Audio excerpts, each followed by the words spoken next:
Elhamdülillahi Rabbil alemin. Ve salatu ve selamu ala eşrafil enbiyai ve seyyidil murselin. Nebiyyina Muhammedin ve ala alihi ve sahbihi ecma'in. Rabbi şrahli sadri ve yessirli emri. Ve hlul uqdeten min lisani yefkahu kavli. Amma ba'd. Allah'ın izniyle Fikhul Müyesser kitabını devam edirik. Asanlaştırılmış Fik kitabını devam edirik. Ve El-Babur Rabi' 4. babda kalmıştık. Fi şurutus salati ve arkaniha ve adilleti zalik ve hukmu tarikiha.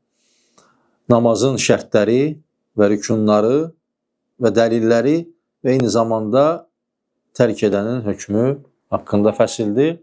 İlk önce birinci meseleden başlayırıq. Fi adedi salavatil mektuba. Namazın fərz namazların ədədləri. İlk önce ondan başlayaq. Birinci mesele. Müellif rahimehullah buyurur ki adedü salavatil mektuba 5. Bildiğimiz kimi namazların 5 vaxtı var.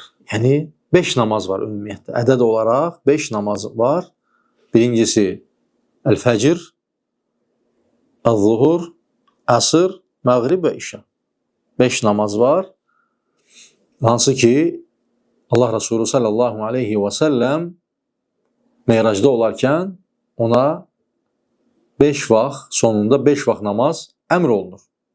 İlk önce 50 vaxt, sonra azaldılaraq 5 vaxta və onun savabı 50 vaxt namaza bərabərdir savab olaraq. Ancaq üzərimizə fərz olan 5 vaxt namazdır.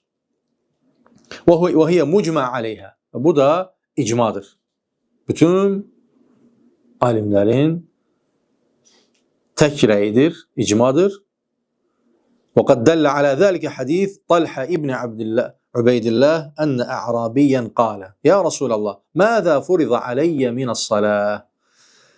Buyurur ki hadiste Talha ibn Ubeydillah radıyallahu anhu قال أن أعرابيًا قال bir A'rabi yani çöl Arabi dedi ki ya Resulallah ey Allah'ın Resulü ماذا فرض علي من الصلاة. Benim üzerime fərz olarak ne buyurulub, ne namazı buyurulub? Allah Resulü sallallahu aleyhi ve sellem buyurur ki 5 salavatin fi yevmin ve leyle. Ve bir gün ərzində səhər ve akşam yani gün ərzində sənə 5 vaxt namaz fərz oldu. Hadis Müslim'de gelib. Sonra möhtərəm qardaşlar el-hadis Enes radıyallahu anhu İkincisi 5 vaxt namazın fərz olması hakkında Enes radıyallahu anh'ın qissəsində gəlir ki Er-racul min əhlil badiyə və qavlun nəbi sallallahu aleyhi və səlləm və zə'amə Rasuluke enne aleyna 5 salavatin fi yevmina və leyletina qale sallallahu aleyhi və səlləm sadaq. Enes radıyallahu anhu deyir ki yenə çöl əhlindən olan bir nəfər deyir ki sizin Rasulunuz iddia edir ki gün ərzində 5 vaxt namaz var. Və deyir ki sadaq və düz deyir deyə təsdiq edir Enes radiyallahu anhu. Hədis yenə Müslimdə gəlir. Sonra möhtərəm qardaşlar bu babda ikinci məsələ alə mən təcib. Yəni namaz kimlərə vacibdir? Kimin üzerine namaz vacibdir? Mühüm meseledir. Tecibu alel muslimi el-bâlig el-aqil gayrel haiz ve nufasa.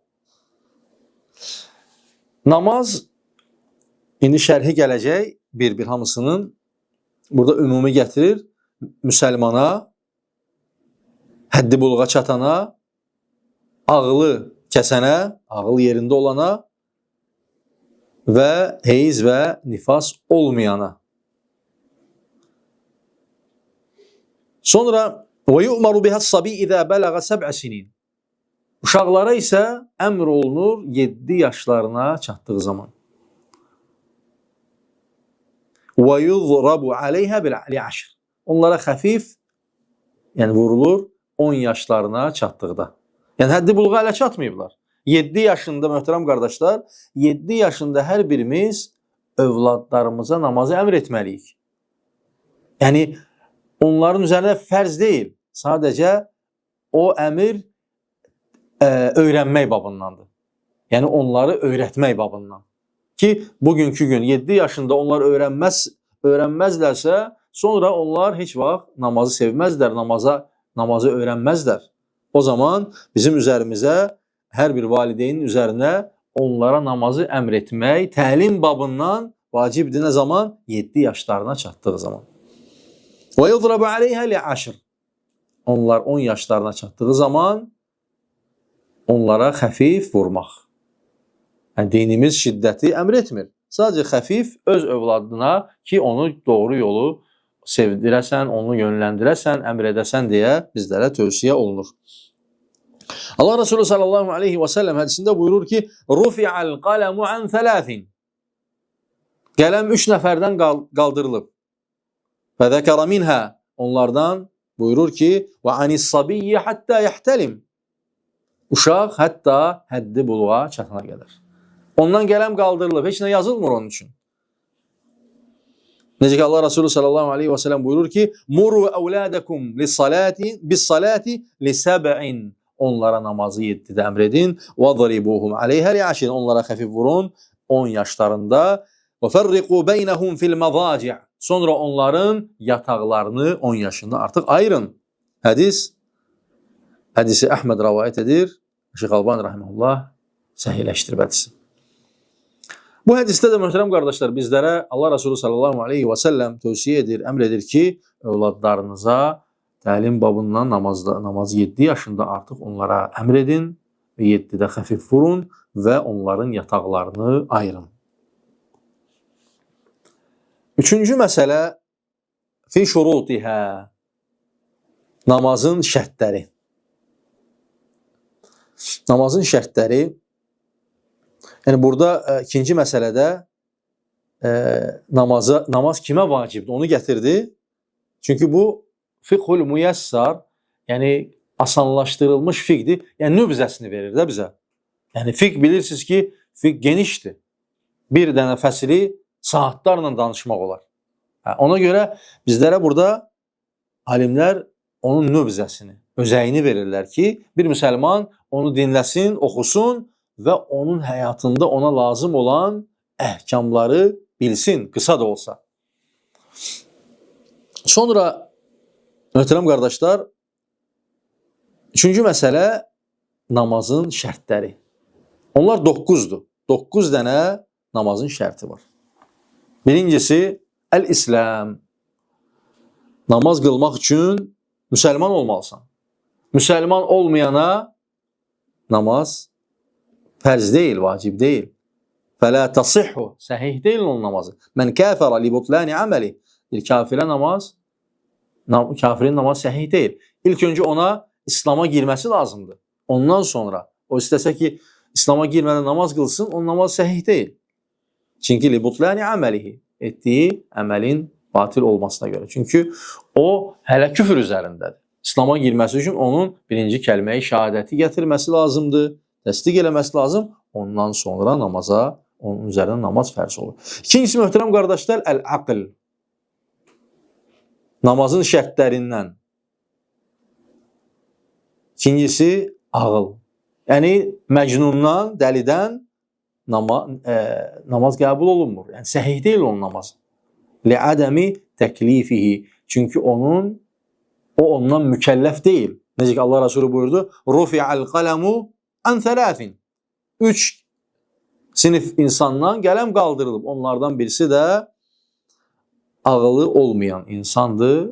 Hətta ağılı yerinə qaydana qədər. Bəzən olur insan daimi dəli olaraq yaşayır, yəni məcnun olaraq yaşayır və belə də ölür. Onun üzərinə vacib deyil, tək onun mükəlləf deyil. Ancaq bəzən də olur ki, ağılı gedir, gəlir. Əgər ağılı getdisə, namaz ondan qalxır. Ağıl qayıtdısa, yenidən namaz onun üzərinə fərz olur, vacib olur. Sonra möhtərəm qardaşlar, üçüncüsü əl-buluğ. Üçüncüsü isə həddi buluğa çatmaq. Fələ təcibu aləs-sabiyyi hattə yəbluğ. Bir uşağa namaz fərz deyil, hətta ki o həddi buluğa çatmayana qədər. وَلِيَكُنْ يُؤْمَرُ بِهَا لِسَبْعٍ Necə ki Allah Resulü buyurdu ki, onlara 7 yaşında əmr edin. Yəni o ona təklif deyil, mükəlləf deyil ondan. Sadəcə öyrənmək babından. Və yadribu aleyha li'ashrin, onlara vurmaq 10 yaşlarında namaz qılsınlar deyə Allah Resulü sallallahu aleyhi və səlləm keçdiyimiz hədisdə xatırladı. Ona görə möhtərəm qardaşlar, oğlan uşağı olsun, qız uşağı olsun, yəni onlara namazı təşviq elətdirmək. Hər bir valideyn onlara namazı kiçik yaşlarından, yəni 6 yaşından, 7 yaşından artıq namazı onlara təşviq etməlidir. Öyrətməlidir ki, artıq onlar namazı dərk etsinlər, öyrənsinlər. Sual oluna bilər ki, oğlan uşaqları, qız uşaqları hansı yaşında həddi buluğa çatır? Çox adamlar bunu bilmir, qarışdırır. Oğlan uşaqları demək olar ki, ən tez başlayan 10 yaşından başlayır. 10-11 yaşından başlayır. Ən tez olanlar 10-11 alimlər gətirirlər ki, oğlan uşaqlarının ən tez həddi buluğ yaşı 10 yaşından, 11 yaşından başlayır. Hətta 15-16 yaşına qədər davam edə bilir. Bəzi uşaqlarda, oğlan uşaqlarında 15 yaşında onlar görürsünüz ki, həddi buluğa çatırlar. Yəni ondan sonra onların üzərinə namaz vacib olur. Yəni bəzən belə olur. 15 yaşında da olur. 14-də olur, 13-də olur, 12-də olur. Fərqlidir. Yəni uşaqlara görə, hala görə dəyişir. Ona görə oğlan uşaqlarında 10 yaşından demək olar 15 yaşına qədər davam edə bilir. Sonra möhtərəm qardaşlar, qız uşaqlarında isə daha tez olur. 9 yaşından, o da təxminən 14-15 yaşına qədər davam edə bilir. Bəzi qız uşaqlarında, oğlanlarda olduğu kimi gecikmə olur. 14-15 yaşına qədər. Ancaq qızlar daha nisbətən daha tez həddi buluğ yaşına çatırlar. Bu da mühüm məsələdir, həddi buluğ yaşı. Sonra dördüncü məsələ, möhtərəm qardaşlar, şərtlərdən dördüncüsü ət-taharatu minəl hədəfeyn. İki, yəni ümumiyyətlə təmizlənmək, hədəfeyn. İnsanın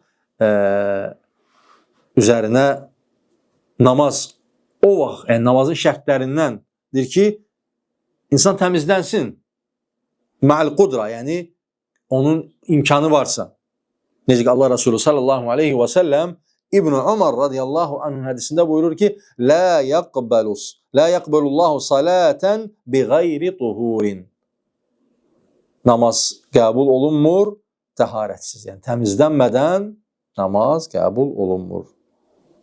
Və onun da ədəblərini əvvəlki dərslərdə keçdiyi təmizlənmək necə olur, hansı formada olur və ümumən burada qısa şərtini verir ki, mütləq insan cənabətdən olsun, ondan sonra dəstəmazı pozulduğu zaman olsun və bunlardan təmizlənmədən namazı səhih deyil.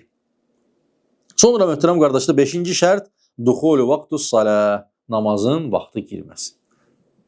Namaz vaxtı girmədən, hətta 1 dəqiqə, 2 dəqiqə az bir vaxt qalsa belə namazın vaxtı girmədən namazı qılmaq olmaz. O bizim üzərimizə vacib deyil. Ona görə şərt də odur ki, namaz vaxtı girməlidir. Necə ki Allah Subhanahu wa Taala Nisə surəsi 103-cü ayət-i kərimədə buyurur ki, İnnas-salate kanat alal mu'minina kitaban mawquta. Həqiqətən namaz möminlərə müəyyən vaxtlarda əmr olundu. Hər namazın, möhtərəm qardaşlar, öz vaxtı var. Ona görə vaxt girmədən və yaxud da ki, vaxtından sonra qılınan namazlar yəni üzür olmadıqca qəbul deyil. Təbii ki, qabaqcadan da qılsa belə yenidən qılmalıdır. Sonradan da əgər buraxsa yenə də yerinə gətirməlidir. Ancaq burada bir üzür olarsa bilərəkdən namazı tərk eləmək olmaz. Təbii ki, burada da böyle bir ixtilaf var alimlərin. Namazın tərk edən hökmü barədə. O başqa bir fəsildir. Namaz qılan İslamdan çıxırmı? Namaz qılan müsəlmandır, qeyri-müsəlmandır. Təbii ki, yəni burada da böyle bir ixtilaf var məsələdə. Ancaq inkar məsələsində namazı inkar edən məlum məsələdir ki, namaz yoxdur, namaz boş şeydir. Namaz ümumiyyətlə belə Allahın bir əmri yoxdur, o məlum məsələdir. Ancaq məsələmiz nədir? Namazı tənbəllikdən tərk edən. Bizim təbii ki, alimlərin rəyindən və nəticəyə gəldiyimiz rəy odur ki, tənbəllikdən qılarsa müsəlmandır. Qılmazsa tənbəllikdən namazı qəbul eləyir və qılacam deyir, ancaq qılmır. Bir çox alimlərin rəyinə görə bu müsəlmandır, İslamdan çıxmır. Necə ki, əlhamdülillah bizim ölkəmizdə də müsəlmanlardır. Elhamdülillah, yəni uzun zaman Sovetin əsarəti altında yaşayıblar və İslamı o zaman siliblər. Yəni ona görə müsəlmançılıq qalıb. Ancaq İslamın əhkamlarını, ərkanlarını bilməyiblər.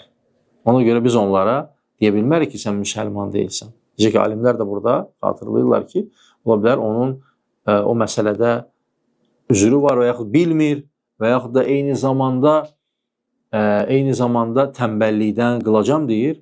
Ona görə onlara öyrətmək bizim üzərimizdə vacibdir. Hər birimiz insanlara rəhm etməliyik, onlara gözəl şəkildə hikmətlə namazın əhkamlarını, namaz qılmağı öyrətməliyik. Bəli. Sonra möhtərəm qardaşlar, namazın 6-cı şərti sitrul avra ma'al qudra. Bir şeyin la yasiful bəşara. 6-cısı namazın şərtlərindən övrətib örtmək. İmkan dairəsində. Hansı ki, övrət, hansı bədən görünməyəcək şəkildə. Necə ki, Allah Subhanahu wa Ta'ala A'raf surəsinin 31-ci ayəsində buyurur ki, Ya bəni Ədəmə xuzu zinətəkum ində kulli məscid. Ey Adəm övladı, yəni namaz, məscidlərə gedərkən, məsciddə olarkən, namaz qılarkən zinətli, gözəl paltarlarınızı giyinin.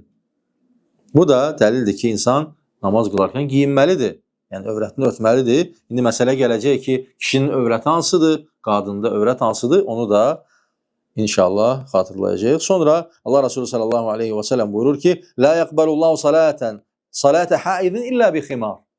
Deyir ki, namaz qəbul olunmur. Yəni, qız uşağı hansı ki, mükəlləf olub, həddi bulğa çatıb, örtünmədikcə. Yəni, övrətini örtmədikcə namazı qəbul olunmur. Sonra o avratur racul. Yəni, həddi bulğa çatan bir kişinin övrəti onun dizindən göbəyinə qədərdir.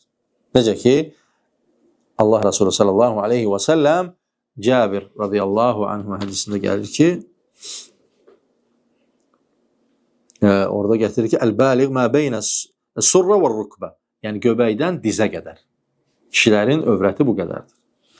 Sonra, İzə sallət fi thəvbin vahidin fə in kənə vasi'an فَلْتَحْ بِهِ وَاِنْ كَانَ ضَيِّقًا فَتْزَرْ بِهِ.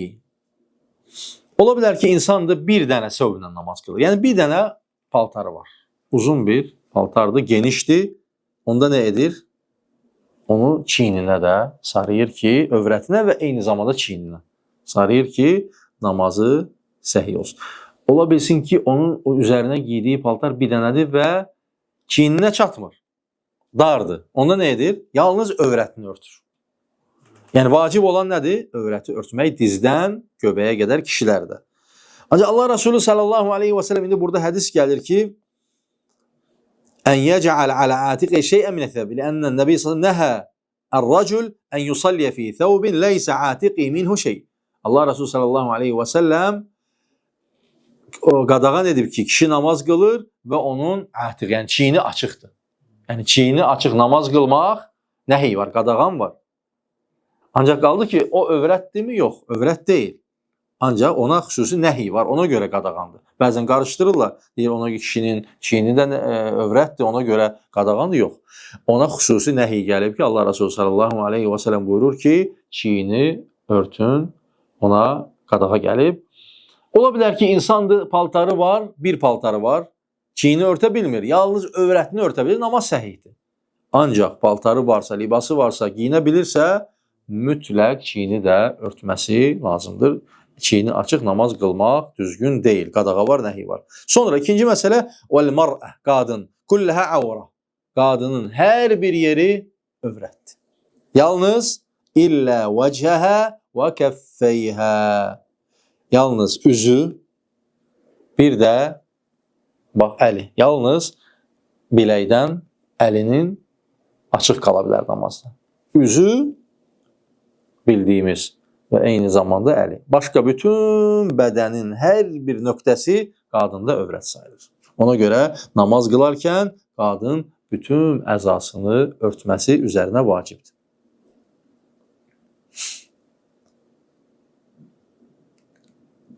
Sonra buyurur ki, "El-mar'atu avrah." Qadın övrətdir. "La yaqbalullahu salata haidin illa bi ximar." Allah Subhanahu wa Taala onun namazını qəbul etməz. Həddi buluğa çatıbsa, örtünmədikcə. Ona görə örtünmədikcə deyə bilər insan başı açıq namaz qılım, boynu açıq namaz qılım. Bu namaz səhih deyil. Möhtərəm qardaş, səhih olan rəyə görə. Sonra 7-ci məsələ, şərt daha doğrusu, ictinabun nəcəsə fi bədənihi və thawbihi və buq'atihi. Nəcasətdən, yəni uzaq olmaq, yəni hansı ki təmizlənmək, bədənində, paltarında, eyni zamanda da namaz qıldığın yerdə nəcasət olmamalıdır. Bu şərtdir. Yəni bilirsənsə əgər paltarında nəcis var, namaz səhih deyil. Eyni zamanda yerdə, bilirsən bu yerdə namaz qılacaqsan, nəcis var, olmasın. Namaz səhih deyil. Eyni zamanda bədənində də eyni zamanda. Bu da dəlil nədir? Müddəssir surəsinin 4-cü ayəsində Allah Subhanahu wa Taala buyurur ki, وَثِيَابَكَ فَطَهِّرْ namazını وَثِيَابَكَ فَطَهِّرْ libasını təmizlə. Sonra Allah Resulü sallallahu aleyhi ve sellem buyurur ki, hədis Daruqutni rivayet edib, Şeyx Albani rahimehullah səhihləşdirib, buyurur ki, la yaqbalullah tenəzzəhu anil bawl. Allah Resulü sallallahu aleyhi ve sellem buyurur ki, tenəzzəhu anil bawl. Yəni bawldan, bawl nədir? Nəcisdən təmizlənin. Və inna ammətu azabil qabri minhu. Görün necə şiddətli bir məsələdir ki, Allah Resulü buyurur ki, qəbir əzabının çoxu ondandır. Möhtərəm qardaşlar. Yəni insanın nəcasətdən təmizlənməməsi, ona səhlənkar yanaşmasının səbəbi ilə ona qəbirdə əzab veriləcək. Necə ki Allah Resulü sallallahu aleyhi ve sellem bir gün iki qəbrin yanından keçir. Nə buyurur? فَاِنَّهُمَا يُعَذَّبَانِ O ikisi nə edir? Əzab çəkir. وَمَا يُعَذَّبَانِ Soruşurlar, ya Allah Resulü, onlar nədən əzab çəkirlər? Allah Resulüne təbii ki ona vəhiy ilə Allah Subhanahu wa Taala çatdırır ki, onlar əzab çəkir. Allah Resulü qeybi bilmirdi. Bəzi insanlar iddia edir ki, Allah Resulü necə bildi onu? Qeybi bil. Yox, ona vəhiy olur. Bilirsiniz ki, Allah Resulü sallallahu aleyhi ve sellem yaşadığı müddətcə ona vəhiy gəlirdi. Və deyir ki, və innəhumə yu'əzzəbən onlar əzab çəkirlər. Və buyurulur ki, ey Allahın Resulü, onlar nədən əzab çəkirlər? Deyir ki, onlardan birisi bövldən, yəni nəcisdən təmizlənmirdi. Ona görə qəbrində əzab çəkir. İkincisi nədir, möhtərəm qardaşlar? Ən-nəmimə. İkincisi söz gəzdirirdi insanlar arasında. Düşünün ki, nəmimə necə bir çirkin bir günahdır. İnsanlar arasında bundan götürür ona, ondan götürür buna. Ona görə şiddətli vəidlər var ona ki, nəmimə edənlərə, yəni söz gəzdirənlərə. Söz gəzdirmək çox təhlükəli bir şeydir. Hətta buyurulur ki, alimlər deyir ki, sehirbazın aylarla, illərlə etmədiyini nəmimə, yəni söz gəzdirən onu bir dəqiqənin içində edir. 10 saniyənin içində edir. Sənə gəlib kiminsə haqqında elə bir söz deyir ki, artıq sən ondan düşmən olursan. Ancaq sehirbaz isə aylarla çalışır ki, sizin aranızı vursun. Sehir edir, onu edir, bunu edir. O ki, ona çatsın, o hədəfə çatsın. Ancaq söz gəzdirən nə edir? Bir kəlmə ilə. Elə bir ağır kəlmə deyər ki, artıq sən ondan düşmən olarsan, ən sevdiyin adamdan. Ona görə Allah Resulü sallallahu aleyhi ve sellem buyurur ki, ona görə əzab çəkir o insan. Nəmimə, insanlara söz gəzdirdiyi üçün əzab çəkir. Və eyni zamanda da paltarını, libasını və bədənini nəcasətdən qorumayan insan da ola bilər, insanın üzrü var, möhtərəm qardaşlar. Üzürlü insan dinimizdə bilir ki, onlar istisnadır. Üzr istəyirəm, saxlaya bilmir nəcasətini və belə hallar var. Bunların da öz əhkamları var. Hansı ki, kim saxlaya bilmirsə, onlar üzürlüdür. Onların bir dənə şərti var ki, hər namazın vaxtı girdi, onlar dəstəmaz almalıdırlar və namazını qılmalıdırlar. Hətta namaz əsnasında onlardan nəsə gəlsə belə. Çünki onlar üzür sahiblərinə, yəni üzür sahibləri olan qismə daxil olurlar və onların üzərinə artıq o təmizlənmək hökmü onların üzərindən düşür. Necə ki buyurulur ki, onlar üzür sahibləridir. Hansı ki, üzür gəldiyi zaman haramlar belə halallaşır. O ciddi bir məsələdir. Hər şey üzür sayılmır. O həqiqətən də onu saxlaya bilmir. Onun əlində deyil. O zaman nə edir? Namaz vaxtı girdi, zöhrün azanı oldu, dəstəmazını alır, namazını qılır. Artıq baxmır ondan nə gələcək, nə baş verəcək. Əsrin vaxtı girdi, dəstəmazını alır, namazını qılır. Bir dənə şərti var ki, o zöhrün namazı ilə, dəstəmazı ilə əsri qıla bilməz. Hər vaxt girdi, öz namazını qılır və beləliklə də onlar da öz namazlarına çatırlar. Çünki namaza üzür yoxdur, möhtərəm qardaş. Bəzən insanlar deyir, yaşlılar deyir ki, mən bölümü, nəcasətimi saxlaya bilmirəm, mən qocalmışam, mən yaşlıyam, artıq mən istəmirəm belə qılım. Ona görə bu da bizə əsas dəlildir ki, namaz heç zaman bizə üzür, yəni namaza heç zaman üzür yoxdur. Heç kim deyə bilməz ki, mən üzürlüyəm, mən namaz qıla bilmirəm, mən ayaq üstə dura bilmirəm, mən otura bilmirəm. Namazı oturaraq da qılmaq olar, uzanaraq da qılmaq olar. Hətta gözünlə belə namaz qıla bilərsən. Eyni zamanda da dəstəmaz da belədir. Necə ala bilirsən? Hansı formada ala bilirsən? Necə təmizlənə bilirsən? Ona görə bir ayət kəriməyə qaydırıq. Rəbbimiz buyurur ki, "Fəttəqullaha məstəta'tum." Allahdan bacardığınız qədər qorxun. Ancaq heç kim deyə bilməz ki, yox, mən üzürlüyəm. Heç vaxt mən namaz qılmayacağam, çünki mənim heç bir imkanım yoxdur. Mən nəcasətimi saxlaya bilmirəm, mən ayaq üstə dura bilmirəm, mən otura bilmirəm. Onlar heç biri üzür deyil. Ona görə qiyamət günü heç kim deyə bilməyəcək ki, ey Rəbbim, mən belə idim, mən üzür sahibiyim. Ona görə bizə bu əhkamlar buyurulub ki, biz onları öyrənək və tətbiq eləyək. Sonra, möhtərəm qardaşlar, sonra Allah Resulü sallallahu aleyhi və səlləm Əsmə radiyallahu anh hədisində gəlir ki, fidəmil hayd, hansı ki, heyzin qanı dəyərsə, onu ovmaq, onu su ilə yumaq, ta ki onun əsəri gedənə qədər. Sonra buyurur ki, "Tahudduhu thumma taqrisuhu bil-ma, thumma tandihduhu, thumma tusalli fihi." Onu ovuşdur, onu yu və sıx və sonra onu o paltarla namaz qıl, səhih namaz. Hədis də Buxari və Müslimdə gəlir. Sonra 5-ci hədis Buxaridə gəlir. Və liqavli sallallahu aleyhi və səlləm, Allah Resulü sallallahu aleyhi və səlləmin o çöl ərəbinə, hansı ki gəlir məscidə, öz ehtiyacını ödəyir. Bilmirdi, çöldən gəlmişdi, səhradan gəlmişdi, bədəvi ərəb gəlir məscidə bir gün və öz ehtiyacını, təbii ehtiyacını məscidin içində edir. Allah Resulü sallallahu aleyhi və səlləm sahabələr qəzəblənirlər. Allah Resulü sallallahu aleyhi və səlləm onları sakitləşdirir və ona verir ki, yəni hikmətindəndir ki, Allah Resulü'nün ona toxunmur. Ta ki öz ehtiyacını ödədikdən sonra ona xəbərdarlıq edir ki, burada bunu etmək olmaz və gözəl şəkildə izah edir. Bu da hikmətlərdəndir ki, Allah Resulü sallallahu aleyhi və səlləm bilməyəni öyrədirdi, hikmətlə öyrədirdi. Ona şiddət tətbiq etmirdi. Və sonunda nə deyir? O bədəvi ərəb deyir ki, Allahumma rhamni və Muhammədən və la yarham minnə əhədən. Deyir, ey Allahım, ey Rəbbim, mənə və Muhammədə rəhm et, burada olan heç kimə rəhm etmir. İnsanlar təbii olaraq onun üzərinə gəlmişdi, Allah Resulü onları sakitləşdirir. Bu da Allah Resulü'nün hikmətindən idi. Və burada bizim götürəcəyimiz fayda nədir? Orada o nəcis ki, məscidə toxundu, o təbii ehtiyacını ödədi orada. Allah Resulü sallallahu aleyhi ve sellem buyurur ki, əriqu alə bəvlihi sicilən mimmə. Onun deyək ki, bövlünün üzərinə, nəcasətin üzərinə gətirin bir qabla çoxlu su səpin. O vaxtı bilirsiniz ki, qumun üzərində idi, hansı ki su səpirdilər, onun nəcasəti gedirdi. Ki, hətta o təmizlənsin. Əgər təbii ki, xalçanın üzərində olarsa, o yuyulmalıdır, iz əsəri getməlidir, heç nə qalmamalıdır orada.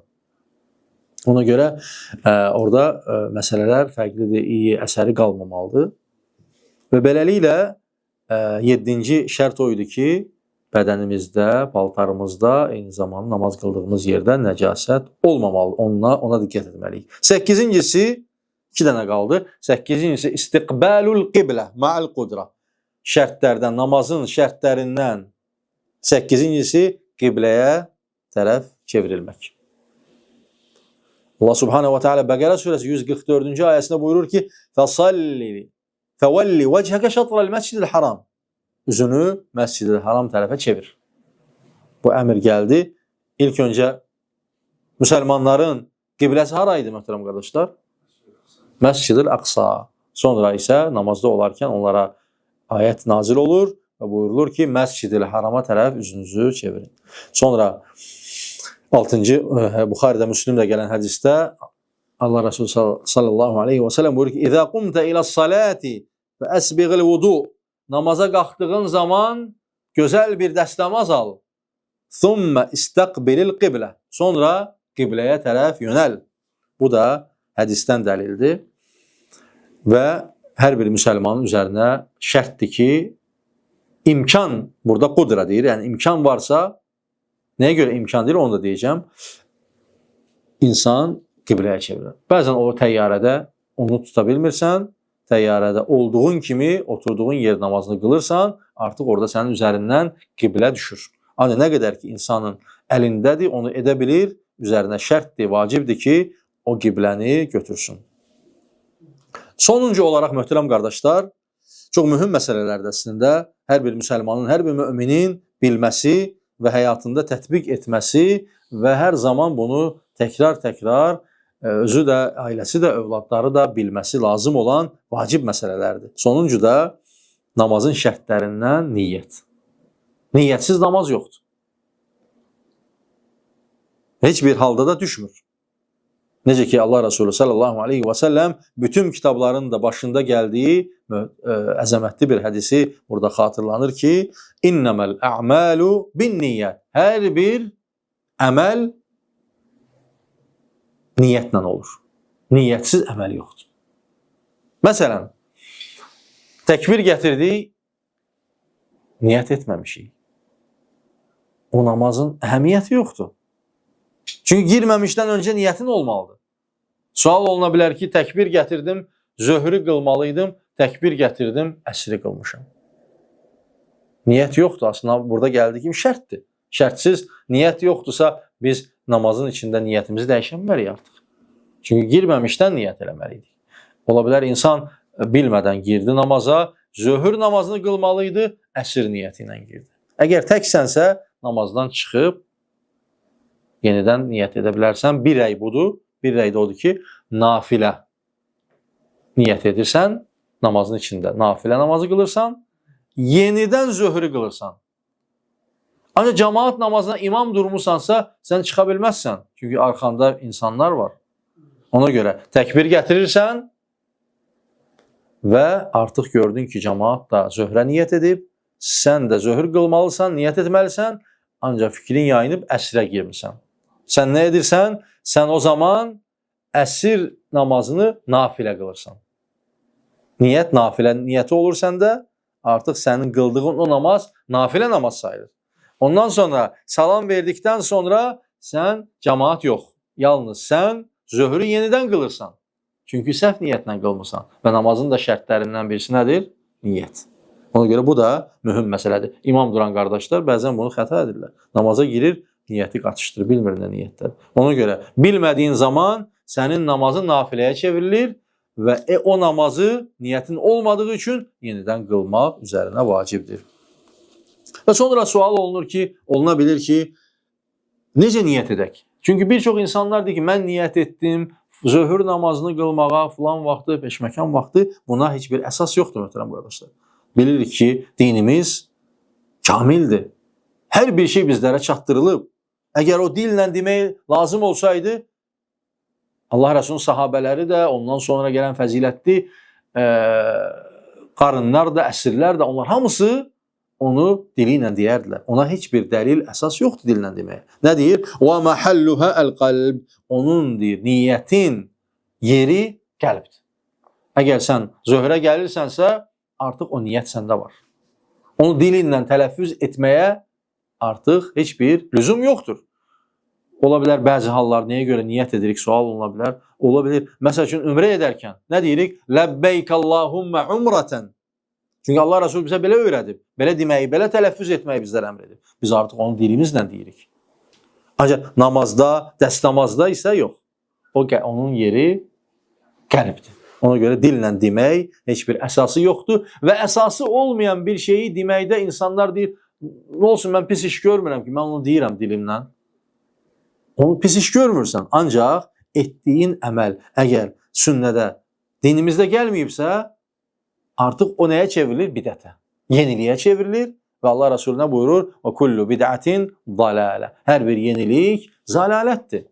Və kullu zalalətin finnər. Və hər bir zəlalət də Allah qorusun oddur.